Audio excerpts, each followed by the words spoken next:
Hi, welcome to Kidzone. Thanks for being here. Last week we talked about looking for ways to make things right. And our story this month is on Nehemiah. So let's watch today's lesson and I'll see you after.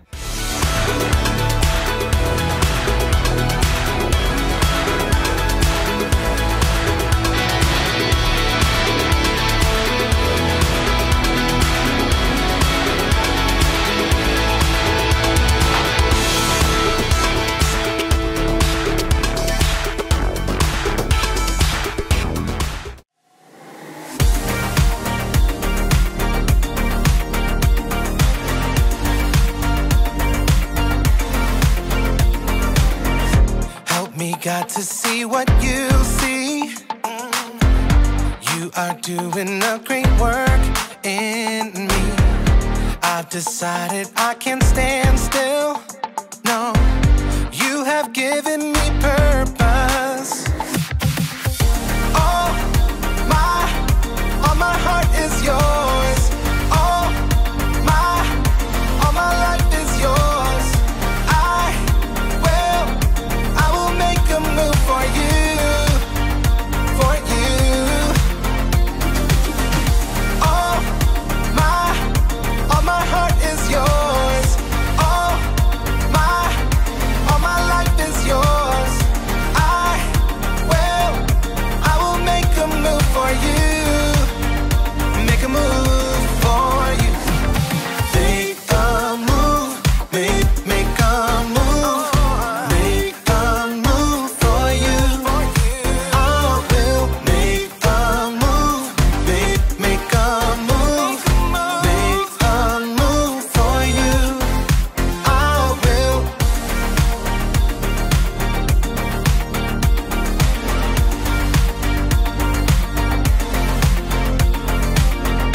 I'll take up the call to serve you.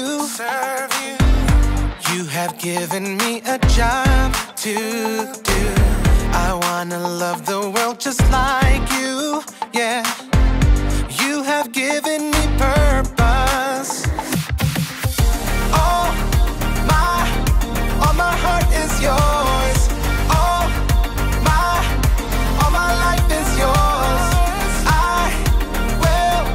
I will make a move for you, for you. All my heart is yours. All my life is yours. I will make a move for you. Make a move for you.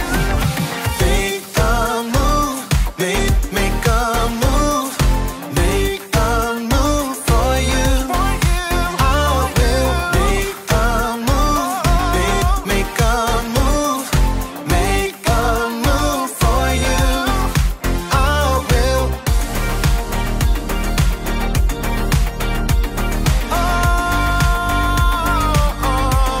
Make a move.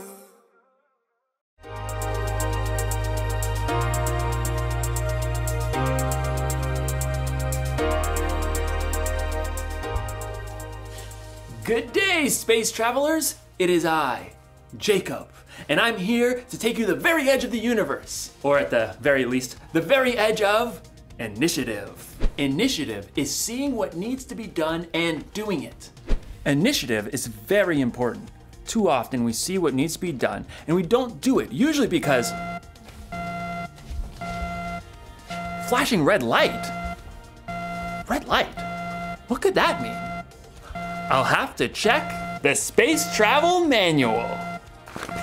Red light. Ah, red light. Computer malfunction alarm. To reset computer, press the blue button. Okay, good. Where was I?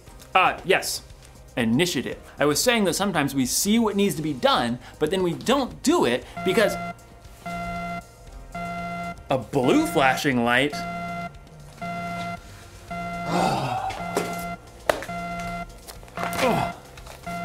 Blue light, blue light, blue light. blue light. Clogged toilet. To unclog, press the orange button. That'll do the trick. Man, it's really hard to focus around here. What I was saying was, a flashing orange light? Okay.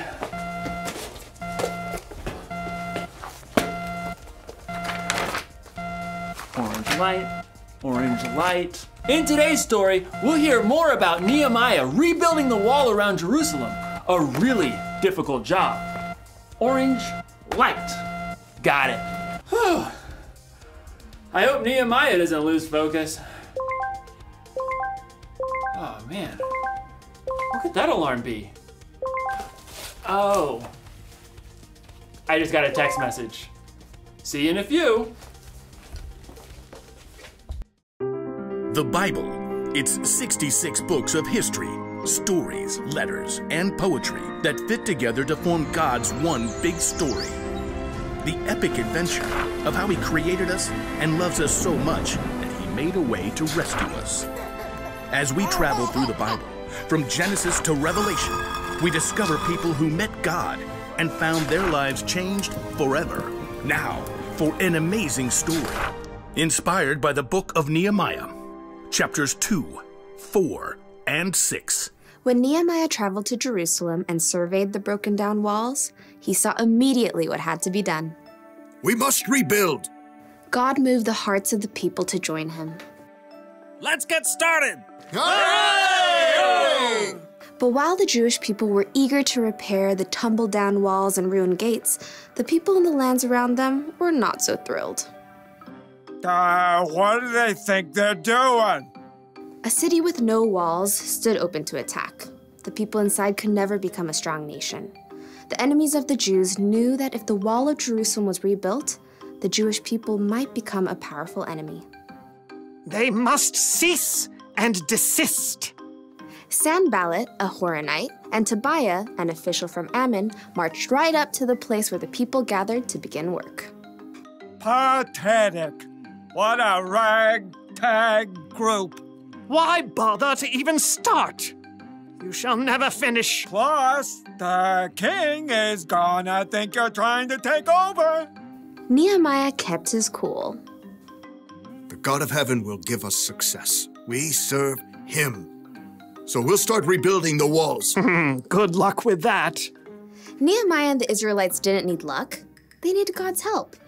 It was true that a few of the Jewish people were builders. Let's see. We've got priests, nobles, goldsmiths, perfume makers, farmers, grape growers, shepherds, any stonemasons. Well, let's get organized. Where he could, Nehemiah assigned each family group to work on a section of the wall closest to their home.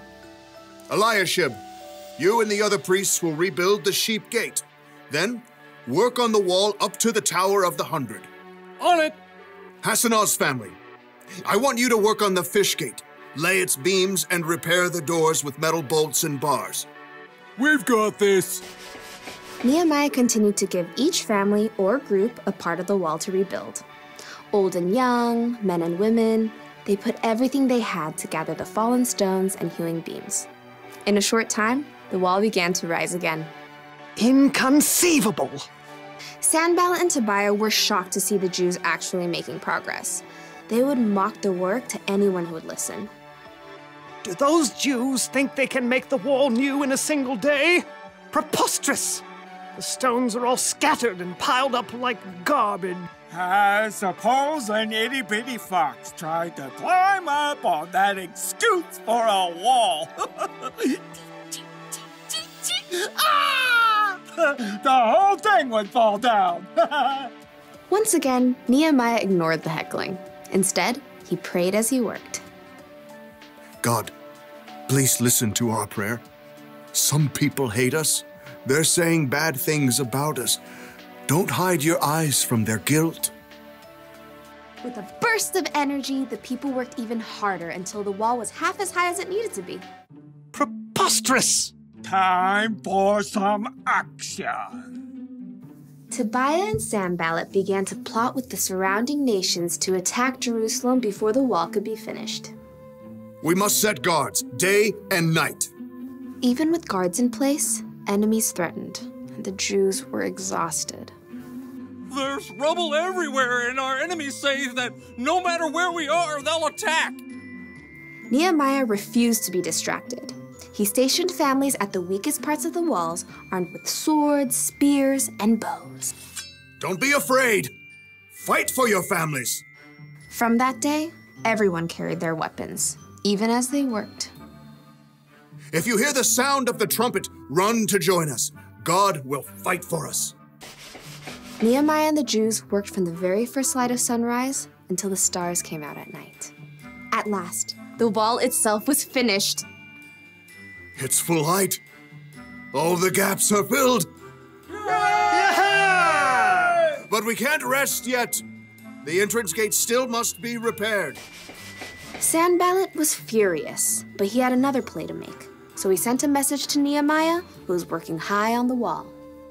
Sanballat says, "Come, let's talk with one another. Let's meet in one of the villages on the plain of Ono." Oh no, I don't think so. Nehemiah knew perfectly well they were planning to harm him, but he stayed focused on the work and sent his own messenger to Sanballat.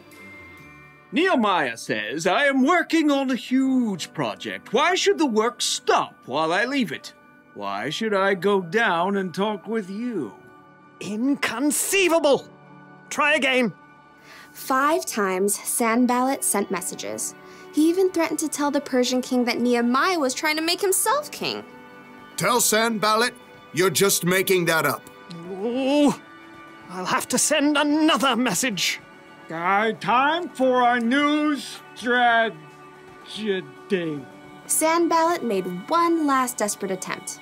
He hired a man named Shemaiah to make Nehemiah look bad with his own people. Nehemiah, some men are coming at night to kill you. Let's go hide in the temple and lock the doors. Nehemiah knew that God had not sent Shemaiah. Should a man like me run away? No, I won't go. Once again, Nehemiah saw through the tricks of his enemies. Instead of hiding away and looking foolish, he trusted God and doubled down on the work. On the 52nd day of work, the wall and gates were finished. No! The wall had been finished in record time by a group of ordinary, everyday people.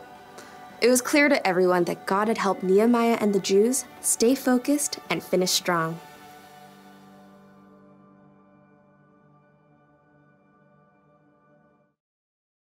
Can't talk now, gotta focus. Sorry about that. It's so easy to get distracted sometimes, isn't it? I mean, you probably don't get distracted by alarms and flashing lights, but there are a lot of things that can distract you. When you're supposed to be focusing on homework, you might get distracted by the TV or the internet. When you're supposed to be cleaning your room, you might end up playing with your toys. When you're supposed to be listening to your teacher, you're making funny faces at your friends. We get distracted by our stuff, by other people, even by our own thoughts and worries. There's so many things fighting for our focus. It can be overwhelming. I mean, look at Nehemiah. He was rebuilding the wall of Jerusalem. He had enemies on the outside and people fighting with each other on the inside. It would have been so easy for him to get distracted, but he stayed focused. I mean, look at Jesus. There were a lot of things that could have distracted Jesus from doing what he came here to do. But he stayed focused on what was most important, saving the world and making it possible for us to have a relationship with God. Staying focused isn't always easy, but when you focus, you can get things done quicker and better. So, the one thing to remember today is this: stay focused on what needs to be done. If you need help, take a minute or two to talk to God before you have something you need to focus on, and try to steer clear of the things that can distract you. I'm putting you on silent, and when in doubt, consult the Space Travel Manual, if you have one. What do all the lights mean? All All the lights, all the lights, all the lights, all the lights. Oh. Dance party.